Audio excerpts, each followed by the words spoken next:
Parce que là, on va faire l'émission sur ça. Parce que je pense qu'on reste un peu dans le même paradigme, dans le même thème, dans le même thème un peu voilà, du monde noir, de l'Afrique et de l'unité africaine avec monsieur Sidibouya Mbaye.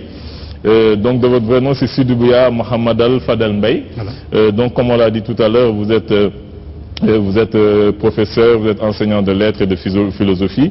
Vous êtes aussi à la tête d'un parti politique. Peut-être qu'on ne le connaît pas beaucoup, étant donné qu'il y a 235 partis politiques.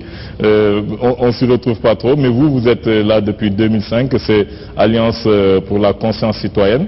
C'est vrai qu'on a eu à le remarquer peut-être lorsque vous veniez. Vous avez été atteint, je pense, depuis 1990 d'une méningite qui a entraîné chez vous une cécité définitive. Ce qui ne vous empêche pas d'être écrivain et de produire ce livre que vous venez nous présenter aujourd'hui, qui est un roman qui s'appelle Rescapé. Un roman que constitue dans une ville peut-être imaginaire, dans un pays imaginaire, mais qui ressemble beaucoup à l'Afrique du Sud, dans une ville qui ressemble beaucoup dans un ghetto qui ressemble beaucoup à Soweto, que vous avez un peu anagrammé Tosowe, dans un pays, dans une ville qui s'appelle Note, dans un pays qui s'appelle la non-bi, c'est du Wolof, je ne sais pas si Kémy s'en est rendu compte. Non-bi, ça veut dire l'ennemi, Note, ça veut dire un peu la persécution. Donc c'est un peu, vous nous contez un peu une lutte contre l'apartheid à travers le héros qui se nomme Yakar, un peu l'espoir, qui a eu à combattre cet apartheid. Peut-être pas comme on l'a vécu nous avec un peu Nelson Mandela, mais lui différent, oui, parce que lui c'est avec un peu les armes qu'il a eu à se battre. Pourquoi vous avez voulu compter ce roman à partir de cet imaginaire et pas directement à partir de l'existence qui s'est passée réellement en Afrique du Sud? Salam alaikum. Alaikum salam.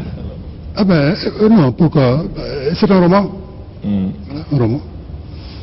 Je suis jamais parti je suis jamais allé en Afrique du Sud, je ne connais pas. Je connais pas la route. Je suis dans la nuit depuis 25 ans. Donc assez loin de ces histoires, des questions qui interpellent la vie.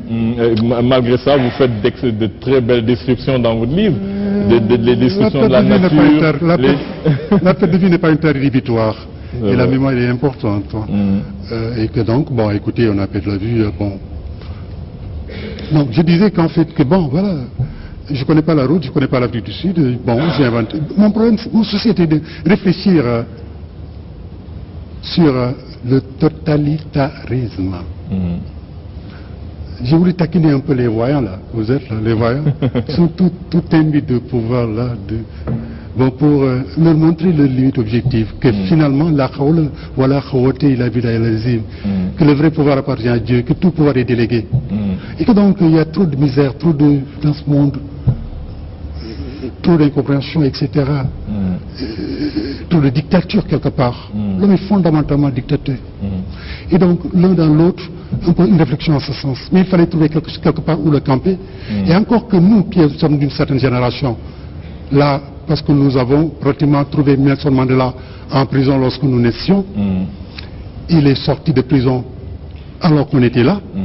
On a été un peu trop influencé par ce noble combat, cette noble lutte de cet éminent qu'est Nelson Mandela en Afrique du Sud. Donc ça nous a, bon, au travers la chance, au travers le chant, la chanson, etc., à travers certains écrits que je me refusais de lire, notamment Breton Back, etc. et autres, bon, pour savoir comme quoi qu'en fait c'est un cadre intéressant qui pourrait effectivement porter toute cette réflexion sur le totalitarisme, car l'apartheid n'est que ça, la négation du noir, à tout point de vue. C'est à ce niveau. Pour répondre à votre question, c'est un peu ça, si on veut. Bon, c'est un prétexte. C'est vrai, en dehors du totalitarisme, c'est vrai. je ne veux pas empiéter dans les plates-bandes de mes chroniqueurs qui sont très intéressés par le sujet. Mais vous aussi, vous peignez un peu les deux sociétés, des sociétés, la société blanche par rapport à la société noire. Vous avez beaucoup insisté sur ces rapports à travers des descriptions assez détaillées. Et on revoit un peu à travers vos écrits ce qu'on dit un peu de l'émotion du nègre et de la raison du blanc par rapport à un peu la manière avec laquelle vous détaillez, vous décrivez l'univers de la famille de Michael et l'univers un peu de la famille du père de Yakar et tout, de Moïse. Pourquoi vous avez voulu faire cette différenciation, même lorsqu'il s'agit de la lutte, lorsqu'il s'agit d'une organisation, elle est basée aussi beaucoup sur la culture, sur les croyances, avec le Krumbi, avec un peu le pouvoir occulte des choses immatérielles qui sont pas très peut-être rationnelles en fait. Ouais, en fait, on n'écrit pas dans un vide culturel. Le plan culturel africain est bien retracé. Je dis qu'en fait que l'émotion, raison, tout ça, non, attends, tout le monde est doté de raison et d'émotion. Ça, c'est des discours, bon, c'est pour moi dépassé. Mais il y a qu'en fait... Ça ne transparaît pas trop, hein, vous faites bien la dichotomie. Hein, mais parfaitement, parce que nous sommes fondamentalement en accord avec la nature. Et de ce point de vue, ça a des réactions. Bon, nous sommes totalement différents des Blancs. Ça, c'est clair. Hein. Il y a qu'en fait, ils ont voulu... ils sont venus... L'histoire de ces surroids, ils sont venus, ils ont trouvé donc des populations autochtones, ils ont imposé leurs lois. Ce sont ces lois-là, malheureusement, qui persistent encore, comme disait M. l'invité tout à l'heure, comme quoi qu'en fait, il y a une désorganisation sociale, alors que nous avons des sociétés bien structurées, avec des langues, une civilisation, des usages, des coutumes. Ils sont venus, ils ont tout bouleversé. Et nous ont imposé, et pire encore, une aliénation. L'aliénation étant l'état d'un individu qui, par toute de contraintes extérieures, cesse de s'appartenir pour ne devenir que l'esclavage. Donc, Moïse, tel que je le décris dans son vécu noir, ressemble beaucoup, effectivement, au vécu des Africains. White, tel qu'on le décrit, c'est cette image que nous donne, effectivement, l'Occident. Je veux dire. Donc c'est à ce niveau, bon, c'est pour camper un peu tout ça que je l'écris comme ça. Voilà. Je vais voir un peu ce qu'en pensent mes camarades. Je pense qu'elle a dit pas. Je ne sais pas si tu as eu le temps de lire le livre. Oui, j'ai lu, mais bon, moi je voulais, ou bien on parle d'abord. Oui, ça dépend. Ouais, je vais passer la parole d'abord à Diana. J'ai beaucoup aimé votre livre. J'ai mis un peu de temps à entrer dans le fil conducteur, parce qu'il y avait des transitions un petit peu... Enfin, brute à mon sens, mais pas brute au sens large, mais je veux dire, il y avait juste des moments où je me demandais quelle était la trame. J'ai mis du temps à comprendre un petit peu la trame, et petit à petit, le texte est devenu un peu plus fluide. J'ai un petit peu plus compris vers quoi on allait. Et j'ai trouvé, comment dirais-je, ce livre un petit peu, c'est de l'eau de rose dans un contexte violent. J'ai vu beaucoup d'amour dans votre livre. Vous avez mis des touches d'amour dans les moments les plus difficiles ou dans les situations les plus complexes. Vous avez toujours mis beaucoup d'amour. À chaque fois, il y avait des scènes d'amour et c'est quelque chose qui m'a marqué. Ça, c'est une chose. Et ce qui m'a encore le plus interpellé, c'est les prénoms que vous avez donnés à vos personnages. J'ai retrouvé Moïse, Joseph, Jacob, donc des personnages un peu bibliques. J'ai retrouvé Socrate, que vous avez donné le nom d'un philosophe à ce personnage métis. Et justement, je vais vous demander pourquoi vous lui avez donné le nom de Socrate. Est-ce que c'était parce que pour vous, c'était le personnage le plus sage ou qui avait, selon vous, la réponse aux problématiques sud-africaines de l'époque? Et j'ai retrouvé aussi dans votre livre tout le syncrétisme religieux africain. C'est-à-dire, vous avez des passages où vous parlez du Coran, l'alternance du jour et de la nuit. Vous avez beaucoup interpellé l'homme sur son créateur dans votre livre, et j'ai retrouvé textus des passages du Coran. Je ne peux pas vous dire exactement quelle sourate, mais quand vous parlez de l'alternance du jour et de la nuit, là c'est directement un verset du Coran. Et d'un autre côté, vous parlez du Krumbi, donc qui est un personnage qui a eu du pouvoir de façon un petit peu païenne, avec des forces occultes. Et je ne sais pas, en fait, pour moi, enfin, votre livre est extrêmement contrasté, avec des gentils blancs, des méchants blancs, des noirs vindicatifs qui sont dans la revanche, qui veulent leur vengeance absolue, et d'autres qui sont plutôt dans la diplomatie, dans la complexité. Donc moi, c'est ce que je retiens de votre livre. Et j'ai voulu aussi comprendre pourquoi vous avez donné des noms Wolof à une histoire qui se passe en Afrique du Sud. J'ai voulu comprendre pourquoi vous avez voulu apporter une touche de Wolof dans un contexte sud-africain. Et justement, voilà, donc je vais vous laisser répondre, sinon il n'y aura pas de dialogue. Mais c'est surtout les prénoms qui m'ont le plus interpellé. Mademoiselle Sarko, par exemple. J'ai voulu savoir pourquoi Mademoiselle Sarko. Est-ce que vous faisiez référence à Sarkozy? Est-ce que vous prenez Sarkozy pour quelqu'un de similaire à cette élite blanche sud-africaine? Pour reprendre le discours de l'extrême droite, en tout cas. Voilà, pour les prénoms déjà. Les prénoms, voilà, merci madame. Oui, Diana. Diana. Oui. Bon, voilà, en fait, effectivement, la vraie création romanex se base sur la réalité, mais simplement il y a juste quelque chose qui la transfigure. Lorsqu'on écrit, on se projette, on est soi-même. C'est Sidi Bouya Mbaye qui écrit. C'est Sidi Bouya Mohamadal Fadal Mbaye, sénégalais, conscience, mais qui écrit. À la limite, mon identité doit se refléter dans ce que j'écris. Non-bi, c'est l'ennemi, c'est l'apartheid, c'est la négation, c'est tout. Hein. Bon, dans une note tel qu'il a été écrit, c'est un pistolet, comme un pistolet, avec cachette et tout ça. Note, comme Notangui. Yakar, c'est l'espoir. Moïse, c'est le Messie. Comme les Mandela ont voulu être, c'est des Messies. Yakar, c'est l'espoir, c'est le futur. Et sans futur, sans Yakar, il n'y a rien. Socrate, métis, oui, parce que c'est lui qui règle la question. Et même lorsque la question philosophique s'est posée, Socrate, père de la philosophie, a réglé la question. Tout ce que je sais que je ne sais rien. À la limite, ici, il y a une confrontation entre deux races. Ça pourrait être plusieurs races, mais disons deux races, noir et blanc. Et lui, son père, Sir Charles de White, est un blanc. Sa mère, une domestique, qui a été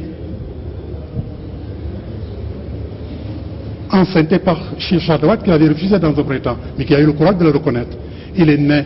Bon, à l'image de Wolfgang Goethe, lorsqu'il n'a pas pu se trouver dans cette contradiction, dans l'intensité de ce combat, il s'est retiré de ce monde, de ce qu'il a voulu appeler ce brouillamini d'erreur et de violence. Il est allé dans la brousse. Et en cela, il porte en lui-même l'ensemble de la contradiction. Ce sont ces deux races. C'est en cela qu'il est métis. Et je ne suis pas le premier à le dire. Le métissage est la solution pour le monde. Le problème noir se pose jusqu'à présent. Aux États-Unis, aujourd'hui encore, ça se pose. Obama est obligé de prendre des sanctions pour la police. Parce que c'est comme si systématiquement il y avait un système qui voulait détruire du noir. Quand est-ce que les Noirs ont eu le droit de vote aux États-Unis? Il n'y a pas longtemps. Aujourd'hui, de plus en plus, le système est aliéné par ces conflits raciaux. En France, partout, il y a ces problèmes. Donc Socrate est la solution, en ce qu'il propose une solution de sagesse. Mon pays s'appelle la non-bi, ok? Mais lorsque Yakar, parce que je ne crois pas, moi, à ces indépendances données sur le plateau. Généralement, tous les pays qui ont eu une indépendance donnée, vous voulez l'indépendance, prenez-la. Ce que disait De Gaulle. Bon, on a des problèmes. Mais tous ceux qui sont battus ont aujourd'hui un taux de croissance correct. La liberté, on est libre qu'à la suite d'une libération. C'est de pardonner, c'est faux. Donc, il y a eu cette phase de lutte, et Yakar devait prendre en charge pour combattre et aller vers Namli. Donc de note de non-bi, mon pays est devenu Namli, la victoire. De Note, la ville est passée à Djam.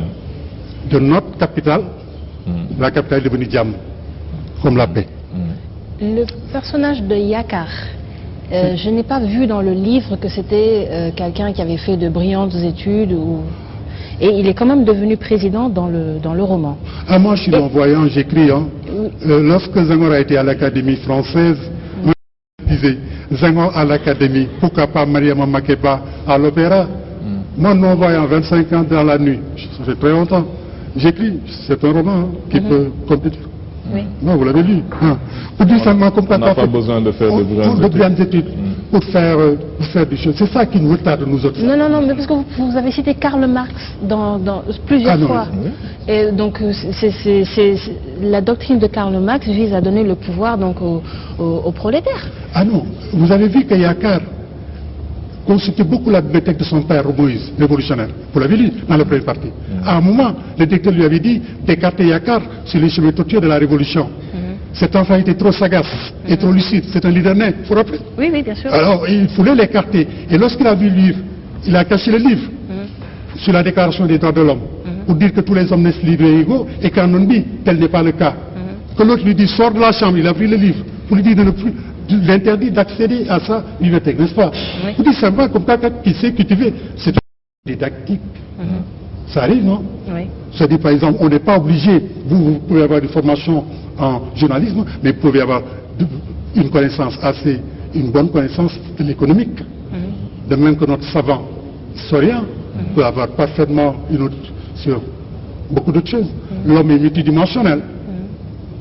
Et donc, Karl Marx, oui, parce que Karl Marx, peut-être vous, en fait, peut-être que vous êtes jeune, pas à travers votre voix, mais nous autres, Karl Marx nous a beaucoup capital, le manifeste du Parti communiste, vous vous rappelez, et tout ça, bon, jusqu'à la perestroïka et la glasnost, c'est dans les années 80, mais avant, il y avait après le 20e congrès du PQS, du Parti communiste.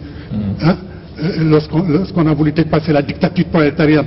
C'était la théorie qui nous habitait, nous autres, de notre génération, je pense. Et ça a nécessairement des options là-dessus. C'est à ce niveau où Yakar, qui a eu à se documenter, s'est prolongé dans notre univers pour l'amener ici. Parce que c'est un témoignage, tout le roman. Moi j'ai aimé votre roman, hein. C'est pour une discussion que je vous interroge sur, sur des choses comme ça. Ça me fait plaisir. Voilà, et surtout sur le prénom de Socrate. Socrate, oui, Socrate, c'est le père de la philosophie. Socrate, c'est la sagesse. Socrate, c'est lui qui a réglé toute la contradiction. Tout ce que je sais que je ne sais rien. C'est extraordinaire. On va passer la parole à Kémy pour voir s'il est un peu d'accord avec ça. Bonsoir, monsieur Bouyambaye. Bonsoir, mon cher frère. Bon, d'emblée, je pense qu'il n'est pas nécessaire de cacher que, contrairement à ma très chère sœur, j'ai objectivement très peu apprécié l'ouvrage. Et je vais m'employer à le dire, à donner les raisons, sachant que c'est d'une addition de points de vue que, quelque part, jaillit la lumière. On n'est pas obligé d'être d'accord sur tout, bien évidemment. Le choix des noms des héros, dans un premier temps, est quelque chose qui m'a paru extrêmement judicieux dans le cadre de votre ouvrage, et encore plus lorsque l'on traduit certains termes dont je n'avais pas la subtilité je n'avais pas la compréhension précise sur ce terrain, ça prend encore plus son sens et on comprend la trame plus que jamais que vous avez définie dans l'ouvrage, que ce soit Moïse, que ce soit Socrate, même si lorsqu'on parle de Socrate comme père de la philosophie, tous les diopistes et tous les panafricains savent que les Grecs ne sont que les élèves des Égypto-Nubiens, et donc par conséquent, ce ne sont pas les pères, mais simplement les enfants de la philosophie, premier point. Mais ça permet de résumer, là encore une fois, quelque part le paradigme qui est le vôtre. Vous avez dit tout à l'heure une phrase très symbolique et qui pourrait synthétiser votre livre à la perfection, et je vous remercie de la sincérité qui est la vôtre. Pour vous, le métissage est l'avenir du monde, la solution à la disparition du racisme. Je tiens à préciser dans le propos que je tiens et que je vais tenir, que je différencie le métis, l'enfant, issu de deux peuples différents, qui n'a rien demandé, et même des parents qui s'aiment, c'est différent, du métissage proposé comme solution politique afin de régler des problèmes, qui est complètement différent de la relation entre deux individus qui n'ont rien demandé à personne. Donc je différencie le métissage sentimental entre deux individualités et le métissage politique présenté comme un instrument visant soi-disant à régler le problème du racisme. Eh bien, lorsque, et je le dis pour les téléspectateurs qui n'ont pas encore lu l'ouvrage, on voit que quelque part l'homme qui a réglé les solutions au problème du racisme, ou qui en passe de le faire, celui qui joue le rôle de Mandela, a comme épouse une femme blanche, que le père de la sagesse, quelque part dans votre ouvrage, qui reprend le terme de Socrate, est lui-même un métis qui, parce qu'il est métis, peut mieux comprendre la problématique du racisme et de l'opprimé et de l'oppresseur. De l'autre côté, vous nous présentez de manière extrêmement caricaturale, c'est mon point de vue, le père de Yakar et les militants qui étaient dans cette démarche de branche armée, d'établir comment dirais-je, un rapport de violence comme le théorise Frantz Fanon dans Les damnés de la Terre, avec une finesse et une intelligence. Vous les présentez comme des personnes dépassées par leur émotivité quelque part et qui n'ont pas la subtilité stratégique pour être capables de déboussoler l'ennemi. Alors, moi, la première question que j'ai envie de vous poser, c'est est-ce que vous connaissez un pays qui s'appelle le Brésil, cher frère? Monsieur Bouyambaï, vous le connaissez comme moi, je pense. Non, je connais. Monsieur, je sais que vous rythmez au rythme de Ronaldinho, Neymar, etc. Edson Arantes de Nascimento. Je connais Edson Arantes do Nascimento di Pelé. Merci. Qui a traversé toutes les frontières. Jusqu'à aujourd'hui. Et qui nous a éblouis depuis toujours. Exactement. Et qui le fera tout le temps, je pense, parce que personne ne pourra le faire. Je connais la samba brésilienne. Il y a une culture très vivante au Brésil. Exactement. Eh bien, il faut rajouter de l'eau à votre moulin, même si peut-être que quelque part ça ira à contre-courant. Lorsque l'on étudie le Brésil, qui est la première société multiraciale, la société la plus métissée de la planète, telle qu'elle est présentée en tout cas, tous les observateurs, même des personnes faisant partie de l'ONU, disent aujourd'hui que le racisme systémique présent dans cette société est une des illustrations selon laquelle le métissage ne fait en aucun cas disparaître la problématique du racisme. Les pôles les plus sombres dans des sociétés telles que celle-ci sont toujours les plus discriminés. Vous nous présentez, mon cher frère Bouyambaï, le discours qui nous dit que le métissage est la solution à la disparition du racisme et le discours des dominants. Je ne l'ai pas dit. Mais c'est ce que vous sous-entendez. C'est ce que vous sous-entendez. Vous n'avez pas lu le livre. Je l'ai très bien lu, mais c'est pas parce que je dis pas ce que vous voulez. Le président Yakar, tenant Aurore, regarde son enfant dans une voiture, dans un marchage scolaire. Vous savez ce qu'il a dit? Il disait, oublieront-ils un jour où le combat sera-t-il éternel, race contre race jusqu'à la fin de l'humanité? Ça règle votre question, monsieur. Ça ne règle pas, puisque juste avant, vous êtes en train de nous expliquer précisément que le métissage... Que la solution, vous venez de le dire, vous ne pouvez pas faire marche arrière. Non, c'est la solution. C'est la solution. Donc, voilà, mais vous n'y êtes pas. Attendez, qu'on s'entende, monsieur. Excusez-moi. Il faut que ça soit clair. C'est la solution. Selon vous, mais c'est pas vrai. Non, la solution, c'est une projection. C'est-à-dire, lorsqu'on est là, il y a trois niveaux, passé, présent, futur. Oui. Présentement, par rapport à une réflexion, il y a cette problématique par rapport à la solution, qui est après. Donc, une projection. C'est tout. Vous voyez ce que je veux dire? C'est-à-dire, la situation, elle est là. Il y a la confrontation entre deux races. La solution, c'est le métissage. Mais qui a dit ça? C'est moi, Sidi Bouyambaï, qui l'a dit. Mais avant c'est pas Zayo, c'est pas... Tout le monde l'a dit. Mais non, c'est pas tout le monde. J'ai pas inventé la rue, Senghor l'a dit. Et c'est pas parce que Senghor dit quelque chose que Senghor a raison sur tout, frère. Donc on le dit, hein. Et c'est pas parce que... Ce que je veux vous faire comprendre, c'est que ce sont les tenants. Même si ça peut vous déranger, je peux le comprendre.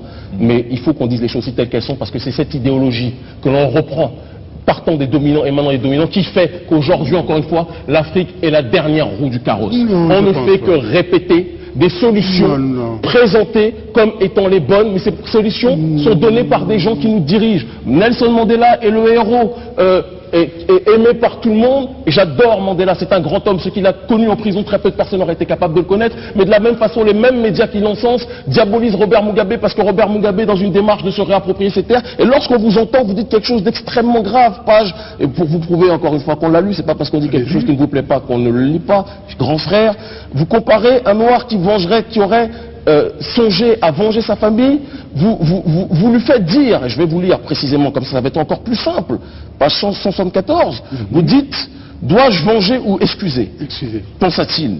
J'ai enfin en main les assassins de mes parents. C'est au moment où, justement, Yakar devient président. Ils sont aussi les assassins du peuple noir. Dois-je respecter le serment que j'ai fait devant les dépouilles de ma famille, ou dois-je respecter le serment que j'ai fait devant la nation damnélienne? Je prononce peut-être mal. En me vengeant, j'accomplirai un serment individuel. Or, en tant que président, je suis la somme des individus à la tête d'une nation multiraciale. Jusque-là, on peut s'entendre, qu'on soit rationnel. Mais là où, malheureusement, il y a une goutte d'eau qui déborde du vase, vous rajoutez, en commettant un tel acte, ne serais-je pas en contradiction avec ma fonction de président? Qu'est-ce que cela veut dire? Nous sommes la seule nation et la seule population sur cette terre qui, lorsqu'elle commet une ostracisation, on est la seule population à qui on demande le pardon, le dialogue, l'écoute, comité réconciliation. Les autres qui sont opprimés, les autres qui sont brimés. Les Juifs ont connu 4 ans. D'accord? De guerre, de génocide. Ils traquent jusqu'en 2015 les personnes qui leur ont fait, ou même les fils ou les frères et les sœurs de ceux qui les ont, qui leur ont donné ce genre de souffrance. Nous, on nous demande toujours le pardon. On a des exemples d'apartheid passés, mais aussi récents. On va en venir tout à l'heure dans la chronique, notamment avec l'exemple de la Mauritanie, qui est un exemple d'assujettissement de l'homme par l'homme, en fonction de sa couleur de peau là aussi. Mais on nous demande toujours de pardonner. On nous demande toujours d'être dans le brassage. Mais on peut aussi être responsable, condamner uniquement les coupables, les juger pour ce qu'ils sont, des personnes qui ont commis des crimes, sans être dans la barbarie.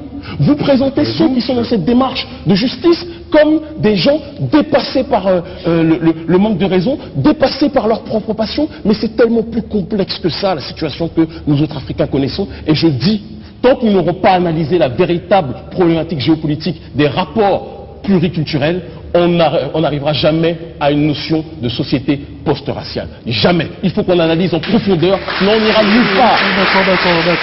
D'accord. Je dis qu'en fait, le pardon n'exclut pas. Ben, on n'a pas oublié, monsieur. Mais c'est ce que vous faites. Combattu. Attends, il faut être dans le contexte. Il ne faut pas. Allez, je reste dans le contexte. On ne fait que parler dans le contexte du livre. C'est ce qu'on fait. Il y a qu'à fait que Yakar a pris les armes. C'est pas sur le Mandela dont vous parlez. J'ai tué derrière Mandela, c'est Moïse. Je l'ai tué. Yakar, c'est autre chose. C'est après Mandela. C'est l'héritage de son père. Moïse, je l'ai tué. C'est le prolongement de Mandela. Ok? Qui a dépassé cette histoire-là. Il a dépassé cette histoire, c'est-à-dire? Non, il a combattu le système. Oui. Il est allé à la. Lui, il a combattu par les armes. Par les armes. C'est-à-dire, ils n'ont pas fait. Mais après avoir tout fait, après avoir pris les galons et être là, qu'est-ce qu'il faut faire, monsieur? Mais non, attendez, qu'on s'entende. Allez-y. Aujourd'hui, devons-nous, aujourd'hui, nous, parce que nos parents, l'Afrique a été dépeuplée par les Arabes après les Portugais. Entre autres. L'unité africaine, il y a eu une balkanisation de l'Afrique. Exactement, 1884-1885, conférence de Berlin. Oui. Les frontières issues de cette balkanisation ont été restées intactes à l'État lors des indépendances. Ce qui n'est pas. C'est ça le débat peut-être. C'est de voir comment faire pour... On n'oublie pas, mais il faut pardonner. Mais ce n'est pas la question de refuser le pardon. Vous faites des intentions qui sont mauvaises, c'est pas ce qu'on dit. Vous parlez, moi à aucun moment nous avons dit que nous refusons de pardonner. Mais lorsque vous présentez le métissage comme la solution à la fin de la crise, je vous dis que c'est une escroquerie politique. Non, attendez, qu'on s'entende, monsieur. Je dis qu'en fait, que le métissage, c'est dans la situation présente du roman, il y a deux races en confrontation. Et d'ailleurs, le débat n'a pas été réglé. On est obligé d'être dans le même lit pour faire la paix? C'est ça que vous êtes en train de nous dire? On est obligé d'être dans le même lit, dans le tchoko-tchoko pour faire la paix? C'est quand même plus compliqué que ça. C'est plus compliqué que ça. Quand vous nous présentez les choses, on a l'impression que les figures messianiques de votre ouvrage sont des figures qui, d'une façon directe ou indirecte... Michael, parlons-en, vous le connaissez, Michael Biden? Bien sûr. Quel rôle il a joué? Mais le Michael, c'est le père de... C'est pratiquement un peu comme Socrate. Voilà, oui. Qui est blanc, en effet, oui. Et donc? Qu'est-ce qu'il n'a pas fait, lui? Lorsqu'on parle de Nicole Sarko, qui l'a sauvé, pour répondre à madame, Nicolas Sarkozy, son discours à l'université, j'étais là-bas, je suis chef de parti, j'étais invité. Lorsqu'il nous disait, vous autres Africains, vous êtes en retard, et on était là. Et vous n'êtes pas levé? J'ai déconné à la quarantaine, demandez-moi, vous connaissez bien, oui. Moi j'ai tellement déconné dans ça dit quoi? C'est pour ça que j'ai appris Nicole Sarko. Vous l'avez compris, madame? A posteriori, on a très bien compris. C'est l'allemand S. Le procès de Nuremberg. Bon, j'ai essayé de, sans le dire, c'est le dire sans le dire, parce que c'est un roman. Monsieur, je suis toujours à vous. Je continue, bon, vous n'avez pas répondu à mes questions, mais ce n'est pas grave.